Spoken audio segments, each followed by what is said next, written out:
Hello दोस्तों, मैं आपका Sakya Arvind coaching centre मॉरियस class में आपका स्वागत है। आप लोग हिंदी में अलग अलग चैप्टर वाइज क्वेश्चन चर्चा कर रहे थे हम लोग। उसमें अगला चैप्टर आपका वन वर्ड कर लिया हम लोगों ने, अनेक शब्दों के लिए एक शब्द। इसको आप देखिएगा। देखिए, अनेक शब्दों के शब्द जितने आप अधिक करेंगे उसमें आपको कॉन्फिडेंस बढ़ेगा। हालांकि कई बच्चे कर लेते हैं, फिर भी आपको एक बात देखना है, कम समय में अधिक क्वेश्चन करवाएं तो अच्छे से क्वेश्चन होंगे, उन पर चर्चा होगी। अभी एक दो दिन में आपको हिंदी विधिवत पढ़ाने का प्रयास करेंगे, जो आप टॉपिक वाइज समझाई जाती है हिंदी, उस पर चर्चा करेंगे, फिर उसके क्वेश्चन करेंगे। ठीक है। जैसे पहला क्वेश्चन आपका है, जिस वस्तु की उपयोगिता समाप्त हो गई हो उसे हम लोग कहते हैं अनुपयोगी। क्या कहते हैं हम लोग? अनुपयोगी। क्या कहते हैं हम लोग? अनुपयोगी। ठीक है। वह जमीन जिस पर कुछ भी पैदा ना होता हो उसे कहते हैं ऊसर। क्या कहते हैं हम लोग? जिस पर कुछ ना पैदा हो ऊसर, और जो अच्छा पैदा करती है उसे कहते हैं उर्वरा। ठीक है। विवाद के कारण पड़ी भूमि कहलाती है आपकी बंजर। ठीक है। किसी पक्ष का ना रहे उसे तटस्थ बोलते हैं। जो किसी का पक्ष लेके बोले उसे पक्षधर बोलते हैं, आपके वकील बोल देते हैं। ठीक है। जिस पर विजय प्राप्त कर ली गई हो उसे कहते हैं विजित। ठीक है। जिस पर विजय प्राप्त की गई हो उसे कहते हैं विजित। वास्तविक मूल्य से अधिक लिया जाने वाला शुल्क उसे कहते हैं अधिशुल्क। और वास्तविक मूल्य से कम आंकना अगर लिखा हो, कम आंकना आंकना, तो उसे कहते हैं अवमूल्यन। आंकना बड़ा ना हो जाए, अवमूल्यन। ठीक है। कम आंका जाए तो अवमूल्यन, अधिक हो तो अधिशुल्क। जो शत्रु की हत्या करता है उसे कहते हैं शत्रुघ्न। क्या कहते हैं हम लोग? शत्रुओं को हत्या करने वाला क्या कहलाता है? शत्रुघ्न। ऐसी चीज जिसका निर्णय जो पहले से विद्यमान ना हो उसे कहते हैं आविष्कार। ठीक है। जो कभी ना पहले ना हो उसको अगर आप नया बनाया हो तो क्या कहलाएगा? वो आविष्कार कहलाएगा। ठीक है। पाप करने के बाद स्वयं दंड पाना कहलाता है प्रायश्चित। क्या कहलाता है आपका? प्रायश्चित करना। जो कि सभी प्रकार की परिस्थितियों में समान रहे उसे कहते हैं स्थितप्रज्ञ। स्थितप्रज्ञ। ठीक है। जो स्वयं को ही मत को मानने वाला, जो स्वयं के मत को मानता हो वो कहलाता है आत्माभिमत, आत्मसात, स्वाभिमानी, आत्माभिमत। ठीक है। शिव का उपासक शैव कहलाता है, और शक्ति का उपासक जो होता है, शक्ति का उपासक उपासक, ठीक है, क्या कहलाता है? शक्त। ऊपर को जाने वाला ऊर्ध्वगामी। ठीक है। जिसे कठिनाई से दृढ़ किया गया हो, तो जो कठिनाई से खाया जाता है उसे दुर्वच बोलते हैं। जो कठिनाई जाना कठिन हो दुर्गम कहलाता है। कठिनाई दृढ़ किया गया हो वो दुर्वाह है। क्या है? दुर्वाह। ठीक है। जिसका भार उठाना कठिन हो दुर्भार होता है। सड़ में आया हुआ आप कहेंगे सड़ार्थी, और फड़ में आया हुआ फड़ागत, फड़ पाने का इच्छुक फड़ार्थी। और ये कहा जाए जिसके आने कोई तिथि ना हो, आगंतुक या फिर अतिथि। ठीक है। तो यहाँ पे आपका बी सही है ना, एस पे आप टिक लगा लो। ठीक। आने का समय नहीं, अपने समय का, अच्छा अपने समय का कहलाएगा समकालीन। क्या कहलाएगा? नहीं, अपने समय का हो उसे कहते हैं समकालीन। और समसामयिक, समसामयिकी मतलब वर्तमान काल में चल रहा हो। जिसका मन किसी काम से हट गया हो उसे कहते हैं विरत। लगा हो तो रत। ठीक है। काम में लगाया रत, और व्रत मतलब नहीं कहते फिर उपवास कर लिया, व्रत कर लिया हमने। पढ़ी लिखी महिला कहलाती है विदुषी। क्या कहलाती है? विदुषी। वह सामग्री जो हवन के लिए उपयुक्त होती है उसे कहते हैं हवि। हवन में बैठने वाला, हवन में बैठने वाला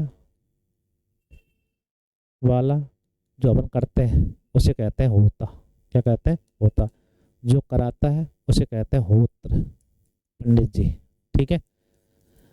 किसी के पास रखी हुई वस्तु थाती, इंपॉर्टेंट है, इसको ध्यान रखना। क्या कहा जाता है? थाती कहा जाता है। जो तर्क द्वारा माना जा चुका हो उसे कहते हैं तर्क सात, तर्क सम्मत, तर्क सिद्ध। तर्क द्वारा माना जा चुका हो तो सब तर्क सम्मत। ठीक है। तर्क से सिद्ध किया तो तर्क सिद्ध हो जाता है। दैहिक दैहिक दैविक भौतिक ताप ये कहते हैं त्रिताप। ठीक है। तीनों मिला के क्या कहलाते हैं? त्रिताप। कोई दिक्कत? बोलो बोलो। सही ना? साफ नहीं आ रहा था। अच्छा भाई, दैहिक दैविक भौतिक क्या कहलाएगा? त्रिताप कहलाएगा। ये जो तर्क द्वारा माना जा चुका हो उसे तत्सम्मत कहते हैं, जिसके किसी के पास रखी हुई वस्तु थाती कहलाती है। ठीक है, चलो आगे देखते हैं हम लोग। नष्ट होने वाला हो उसे कहते हैं नाशवान। क्या कहते हैं हम लोग? नाशवान। बिना अधिकार के पराई वस्तु को काम में लाना, परिभोक्ता, अनाधिकारी, अनधिकृत, परिभोग। बिना अधिकार किसी पराई वस्तु को काम में लाना, अनधिकारी, अनधिकृत, अधिकार ना उसे परिभोग बोलते हैं। क्या बोलते हैं हम लोग? परिभोग। ऐसा बयान जो शपथ सहित दिया गया हो उसे कहते हैं हलफनामा। क्या कहते हैं? ठीक है, हलफनामा लगा दो आप। ठीक है, तो ये ऐसा होता है। जो क्षमा करने लायक हो, क्षम। ठीक है, पीने लायक हो, पे, गाय लायक हो, गे। ऐसे क्वेश्चन आप बन जाते हैं, कोई दिक्कत नहीं होनी चाहिए। बहुत अधिक परिश्रमी व्यक्ति उसे कहते हैं उद्यमी। ठीक है, काम में लगे रहने वाला, कर्मठ, जिसकी उपमा दी जाए।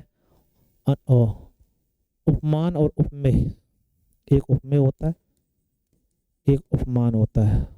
उपमान, जिसकी उपमा दी जाए उपमान, और जिसके वो दी जाए उपमेय। उपमेय और उपमान में ध्यान रखना, जिसकी जो सामने दिख रहा है वो उपमान होता है, जिसको दी जा रही है उपमेय होता है। तो जिसकी उपमा दी जाए वो उपमान, और जिसको दी जाए वो उपमेय। जो आंखों के सामने घटित ना हो आप कहते हैं, उसे कहते हैं परोक्ष। प्रत्यक्ष का विलोम क्या हो जाता है? परोक्ष। प्रत्यक्ष आंखों के सामने हो, इसका उल्टा हो जाएगा परोक्ष। किसी की हंसी उड़ाना होता है उपहास करना। क्या होता है? उपहास करना। एक के बाद एक क्रम से हो उसे कहते हैं क्रमागत। ठीक है, क्रमागत। जो मरने वाला हो, मरणासन। ठीक है, हरा भरा मैदान आप कहेंगे उपवन। ठीक, गाय चरने के स्थान चरागा। जिसके बारे में कोई जानकारी ना हो उसे कहते हैं अज्ञात। क्या कहते हैं हम लोग? जानकारी ना हो, अज्ञेय। जिसके बारे में कोई जानकारी ना हो उसे कहते हैं अज्ञेय। ठीक है, जानकारी ना हो, अज्ञात ही होता है। सॉरी, सही, अज्ञेय। जिसकी त्याग किया और नहीं किया गया हो, अब कह लें अपरिहार। जिसका त्याग नहीं किया जाए उसे कहते हैं अपरिहार। ठीक है, कोई दिक्कत? कोई दिक्कत नहीं। इधर उधर घूमते रहने वाला होता है यायावर। इसे बोलते हैं हम लोग बीतरागी। सुंदर हृदय वाला, सुहृद। हिलोरे उत्पन्न करने वाला, अलोड़क कहा जाता है। ठीक है, बिना घर का, अनिकेत। निकेत में इस घर और आ में नहीं, बिना घर का कहलाएगा। ठीक है भाई। बीता हुआ समय, भूतकाल। बीता हुआ आप कहेंगे विगत, आने वाला आगत। बीता हुआ समय हो तो बीता हुआ का गया तो विगत। लाभ पाने के लिए व्यापार या शेयर में खरीदने वाली पूंजी को क्या कहते हैं? निवेश। क्या कहते हैं? जो मुकदमा दायर करता है उसे कहते हैं वादी, और जिस पर दायर किया जाए प्रतिवादी उसे बोलते हैं अभियुक्त। ना जीता जा सकने वाला, अजय। ठीक है, जो किसी रूप से आदर के योग्य हो, जो विशेष रूप से आदर के योग्य हो, आदरणीय है। ठीक है भाई। आलोचना करने वाला, आलोचक।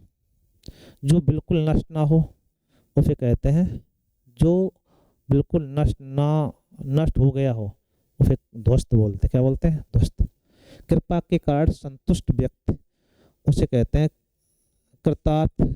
कृपा कारण संतुष्ट क्या कहलाता है? कृतार्थ। नहीं, कृतार्थ हो गए। दोपहर के बाद का समय, अपराह्न। जिस तक ना पहुंचा जा सके उसे कहते हैं, जहां तक ना जा सके उसे कहते हैं अगम। क्या कहलाता है? अगम। ठीक है, एक और हो जाता है, 50 क्वेश्चन हो जाए। रथ पर सवार होकर यात्रा करने वाला उसे कहते हैं रथचर्या। ठीक है, क्योंकि रथ संचार अलग होता है, सारथी अलग होता है, सार्थ अलग होता है। एक स्थान से दूसरे स्थान पर को हटाया जाने वाला, एक स्थान से दूसरे स्थान पे हटाया गया, स्थानांतरित। ठीक है, जिसका कोई शत्रु ना हो तो शत्रु, जिसका कोई शत्रु ना हो अजात शत्रु। कोई बात बढ़ा चढ़ा कर कही गई हो, अतिशयोक्ति होता है। कोई बात को बढ़ा चढ़ा कर कही गई हो विभक्ति संयुक्त, ठीक है। तो ये आप ध्यान रखिएगा, इसको हम लोग आगे बढ़ाएंगे, तो आप इसको देखिएगा, लाइक फिर करिएगा। कोई दिक्कत है किसी को किसी प्रकार की, हम समझते हैं कोई समस्या नहीं आनी चाहिए, ठीक है भाई। Thank you.